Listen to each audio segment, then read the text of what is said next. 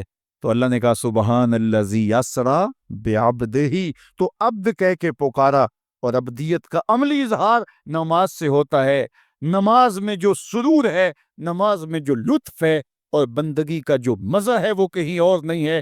حضرت سیدنا غوث اعظم رضی اللہ تعالیٰ عنہ فرماتے ہیں کہ ولایت میں جو سب سے بڑا مرتبہ ہے جو ولی کو نصیب ہو جاتا ہے، وہ مقام بندگی نصیب ہوتا ہے، وہ عبودیت کا مقام ہے جو بندے کو نصیب ہوتا ہے۔ تو یہ بندے کے لیے معراج ہے، اسی لیے کہا گیا صلاۃ و معراج المومنین، نماز مومن کی معراج ہے۔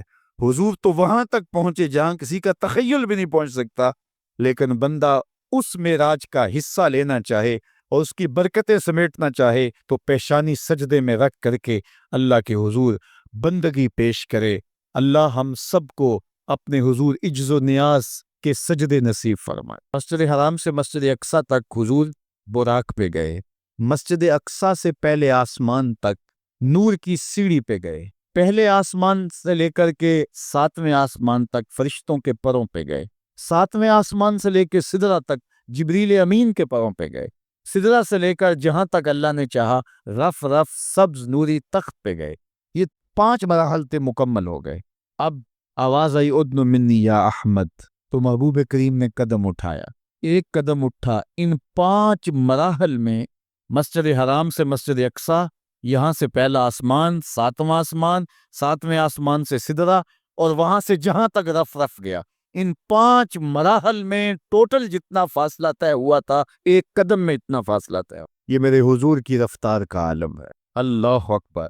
پھر آواز آئی، محبوب آگے بڑھی، حضور نے پھر قدم اٹھایا، تو 5 مراحل اور 5 مراحل کے برابر ایک قدم، ان 6 مرحلوں میں جتنا فاصلہ طے ہوا تھا، ایک قدم میں اتنا فاصلہ طے ہوا۔ آواز آتی گئی، قدم اٹھتے گئے، بڑے محمد کری ہو احمد، قریب آ سرور ممجد، نثار جاؤں وہ کیا ندا تھی، وہ کیا سما تھا، وہ کیا مزے تھے، اٹھے جو کسرے دنا کے پردے، کوئی خبر دے تو کیا خبر دے، وہ کیا لمحے تھے، کوئی تھا ہی نہیں وہاں، کوئی کیا بتائے۔ ثم دنا فتدلی، اللہ اکبر، پھر وہ قریب ہوا اور قریب ہوا۔ اب وہ قربت کا کیا عالم تھا، کوئی پیمانے نہیں ہیں، ہمارے پاس کوئی زاویے نہیں ہیں کہ جن سے اس قربت کو بیان کیا جا سکے۔ میرے رب نے خود بیان کیا، فَكَانَ قَابَ قَوْسَيْنِ أَوْ أَدْنَىٰ، کہا کہ کیسی قربت ہوئی جس طرح 2 کمانیں ملتی ہیں۔ اب 2 کمانوں کے ملنے کا کیا مطلب؟ حضرت امام جلال الدین سیوطی علیہ رحمہ نے فرمایا کہ یہ محاورہ عرب کے مطابق بیان کیا گیا۔ محاورہ عرب کیا تھا کہ جب 2 سردار قوموں کے آپس میں صلح کرتے تو اپنی محبت کا، اپنی صلح کا اعلان اس طرح کرتے کہ کھلے میدان میں آتے اور اپنی اپنی کمانیں لے کر کے ان کو جوڑتے، بڑے مجمع کے سامنے باقی قبائل کے عمائدین بھی ہوتے، تو کمانیں جوڑ کر کے ان سے ایک مشترکہ تیر پھینکتے۔ یہ اس بات کا اعلان ہوتا کہ ہم قبیلے 2 ہیں، سردار 2 ہیں، لیکن ہماری باہمی محبت ایسی ہو گئی ہے کہ ہماری کمانیں بھی 2 ہیں، لیکن ان سے اب نکلنے والا تیر ایک ہی ہوگا۔ خبردار کسی نے ہمیں چھیڑا، اگر کسی نے ہمیں چھیڑا تو ہمارا دشمن ان کا دشمن ہوگا، ان کا دشمن ہمارا دشمن ہوگا۔ تو ہماری کمانیں اگرچہ 2 ہیں، ہم نے کمانیں جوڑ لی ہیں، ان سے نکلنے والا تیر اب ایک ہی ہوگا۔ تو امام سیوطی کہتے ہیں یہ محاورہ عرب کے مطابق بتایا گیا کہ جس طرح تم کمانیں جوڑتے ہو اور تمہاری کمانیں 2 ہوتی ہیں، نکلنے والا تیر ایک ہوتا ہے، تو کہا سن لو، یہ میرا محبوب ہے اور ہماری کمانیں اگرچہ 2 ہیں، کمان ایک نہیں ہوئی۔ الوہیت اور عبدیت کی کمانیں الگ الگ ہیں، لیکن خبردار تیر ایک ہی ہوگا۔ اب محبوب کریم علیہ السلام ہاتھ میں کنکر پکڑے اور ایسے کفار کی جانب پھینکے، شاہت الوجوہ، اللہم عارب قلوبہم وزلزل اقدامہم. حضور کنکر پھینکتے ہیں اور اللہ فرماتا ہے وما رمیتا اذ رمیتا ولکن اللہ رما. محبوب یہ جو کنکر تو نے پھینکے ہیں یہ تو نے تو نہیں پھینکے، یہ تو میں نے پھینکے ہیں. اس لیے کہ کمانے دو ہیں نکلنے والا تیر ایک ہے. ہم یہ نہیں کہتے کہ اللہ اور اس کے رسول کی ذات ایک ہے. اگر یہ کہیں گے تو پھر کچھ باقی نہیں بچے گا. ہم کہتے ہیں ذات ایک نہیں، بات ایک ہے. کمانے دو ہیں لیکن نکلنے والا تیر ایک ہوگا. اس لیے جس نے رسول اللہ کی اطاعت کی اس نے اللہ کی اطاعت کی، جس نے رسول اللہ کا انکار کیا اس نے اللہ کا انکار کیا، جس نے رسول اللہ سے اعلان جنگ کیا اس نے اللہ سے اعلان جنگ کیا. اس لیے کہا محبوب یہ جو کنکر تو نے پھینکے ہیں یہ تو نے نہیں پھینکے، یہ میں نے پھینکے. تو اس لیے اللہ اور اس کے رسول کی ذات ایک نہیں مگر بات ایک ہی ہے. تو کہا کہ اتنی قربت ہوئی جس طرح کمانیں جڑتی ہیں. اچھا یہ تو سمجھانے کے لیے تھا. کہا او ادنا، یہ تمہارے سمجھانے کے لیے کہانی بیان کی. باقی رہی بات قربت کی، او ادنا قربت اس سے بھی زیادہ ہوئی. اب اس کو کیسے بیان کریں؟ یہاں عقل سوخ تپا ہے، یہاں فہم و ادراک دم بخود ہے کہ کیا بیان کیا جائے. یہ تمثیل تھی. کہا تمہارے سمجھنے کے لیے صرف یہ ہے جس طرح کمانیں جڑتی ہیں، باقی بات قربت کی. او ادنا قربت اس سے بھی زیادہ ہوئی. ام المومنین سیدہ عائشہ رضی اللہ تعالیٰ عنہ فرماتی ہیں کہ ایک دن حضور کا در رحمت جوش میں تھا اور حضور نے فرمایا عائشہ جو مانگنا ہے مانگ لو. میں نے عرض کی یا رسول اللہ اگر آپ اجازت دیں تو میں اپنے باپ حضرت ابو بکر صدیق رضی اللہ تعالیٰ عنہ سے مشورہ نہ کر لوں کہ میں نے کیا مانگنا ہے؟ تو فرمایا کہ جاؤ مشورہ کر لو. مشورے کی اجازت بھی ہو گئی. میں اپنے والد گرامی کی خدمت میں حاضر ہوئی اور کہا کہ دریائے رحمت جوش میں ہے اور رحمت کا باڑا برس رہا ہے. حضور نے فرمایا عائشہ جو مانگنا ہے مانگ لو. یہ اتنا سنہری موقع ہاتھ آیا ہے تو میں چاہتی ہوں کہ کوئی مانگوں تو اہم شے مانگوں. تو آپ کی خدمت میں حضور سے اجازت پا کے حاضر ہوئی ہوں. مجھے بتایا جائے کہ میں حضور سے کیا مانگوں تاکہ کوئی چھوٹی چیز نہ مانگوں، بڑی چیز مانگوں. حضرت ابو بکر رضی اللہ تعالیٰ عنہ نے فرمایا کہ بیٹا حضور سے جا کے کہنا کہ معراج کی خلوت خاص میں اللہ نے آپ سے جو راز کی باتیں کی تھی ان باتوں میں سے ایک بات بتا دو. مانگا بھی تو علم مانگا. اور عائشہ میرے سے وعدہ کرو جو حضور بتائیں مجھے بھی آ کے بتانا ہے. ام المومنین حاضر خدمت ہو گئیں. حضور نے پوچھا عائشہ مشورہ ہو گیا؟ کہا جی حضور ہو گیا. کہا مانگو کیا مانگتی ہو؟